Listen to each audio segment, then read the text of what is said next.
Now, what do I mean by non-resistance to your own experience? Well, I guess to contrast that, let's first consider what would be resistance to your own experience. So you could just notice today, have you experienced any resistance to your own experience? Have you had any experience that you've said no to? You said, not this, this is not acceptable, I can't allow this, this is wrong, this is bad.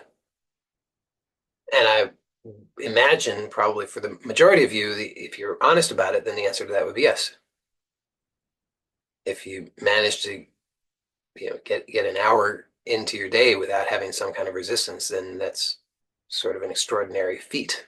So it's so commonplace that we probably don't mostly notice it. It's largely invisible to us until we actually start to notice it. But surely the world does not encourage us to have awareness of our resistance to our own experience. It's so commonplace. Most people wouldn't even be able to notice that such a thing exists. It's just what is for most people. It's just how life works for most people. So just to even have some awareness that you have resistance to your experience in and of itself is quite an accomplishment because it's very unusual. So that's a great starting point, is just to notice that there is such a thing as resistance to your own experience and that you have resistance to your own experience. Then we could start to be curious about what exactly is it? I mean, like on the one hand, we can notice that we have it. We can notice that we have resistance, but now what are we actually talking about?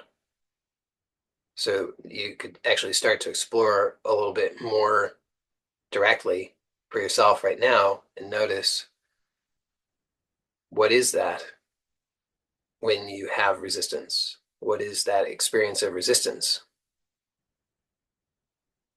Maybe you could notice, do you ever not have resistance? So if you ever don't have resistance, then you could contrast resistance and non-resistance. So that could be a really interesting exploration. It can be very enlightening, actually. So why don't we just take a moment to explore that?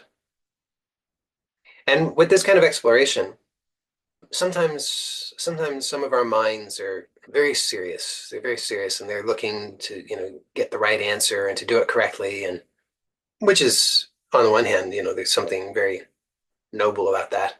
But for the purpose of this exploration, I would invite you to something more playful. So don't worry about getting the right answer or figuring it out. Apply yourself to this exploration sincerely to the best of your ability, but let it be more playful. So if your mind says, I don't know how to do that, or I'm not sure that I'm doing it correctly, or I'm not sure if that's the right answer, or whatever, just remind yourself that for the purposes of this exploration right now, it's just play. And so there's no right or wrong. It's just be willing to play along. And as long as you're willing to play along, then you're doing it correctly and you'll have good results that way. So bring to mind what it is to have resistance. And just notice that and just see what you can notice about that. Whatever comes to mind first about it. So remember, just make it playful. Whatever comes to mind, just kind of step into the experience of resistance and just notice whatever you notice about that.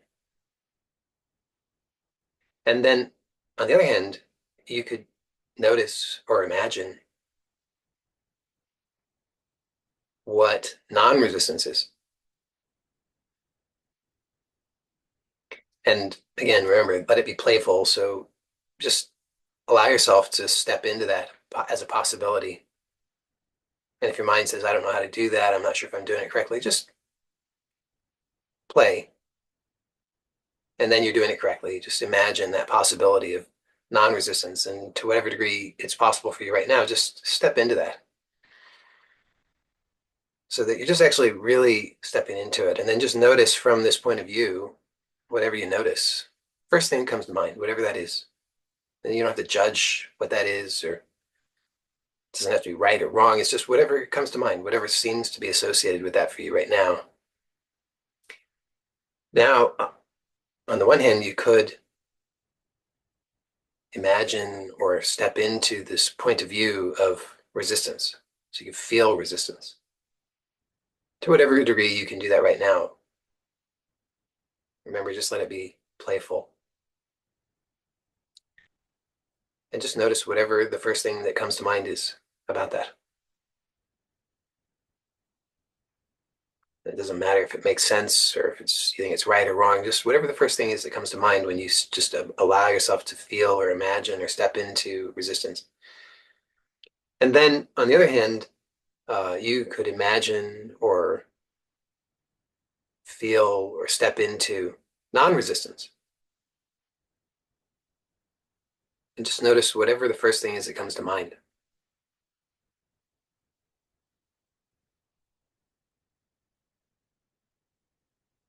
Then you could feel what is resistance. Just allow yourself to imagine that or step into that, feel that, experience that point of view, and just notice whatever the first thing that comes to mind is.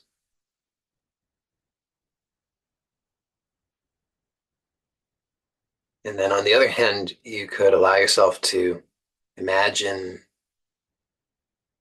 or feel or step into the point of view of non-resistance and just notice whatever the first thing is that comes to mind.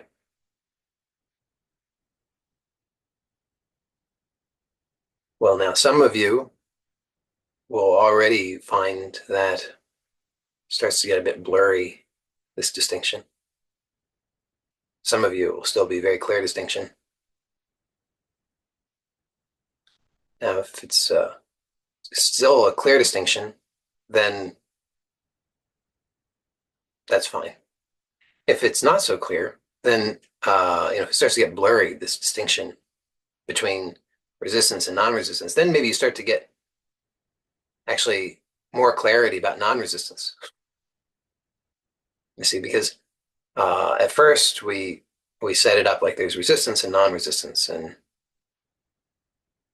so non-resistance is the opposite of resistance. It makes sense, except that actually, when what I'm talking about when I talk about non-resistance, really is the something beyond that polarity. So it's not defined by resistance. Rather, it's outside of that paradigm. So it's so completely non-resistant that it's not even it even allows for what we would call resistance. So maybe you have some glimpse of that. If I just said those words, then I mean, even just saying them now, even having gone through that exploration, it might still sound like nonsense, like gobbledygook. What does that mean? Non-resistance. It's not defined by resistance. I mean, of course, non-resistance is defined by non-resistance. That's why the word is non-resistance. It has to be defined by resistance in order to be non-resistance.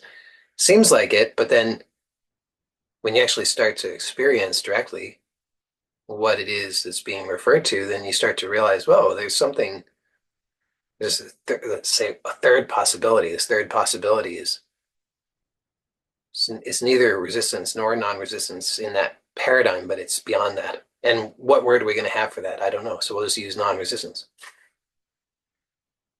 Somebody suggests flow, which is fine, except for then we'd start to say, well, but then that's contrasted with what is not flow. Because this is how our minds work, right? Our minds are based on polarities. So as long as we're working at that level, then no matter what word we use, then the mind is going to contrast that with something else. So it's inevitable. Whatever word we use, the mind is going to try and grasp that, and it's going to try to make that something that's defined by whatever it's not. That's the law of polarity. So everything in this manifest reality, including thoughts, including concepts, including all of it, because they're all manifest at some level. So manifest doesn't just mean just the substance, the material substance, that tangible substance that you can touch, but anything that can be perceived or experienced. So all of that is defined by this bipolarity.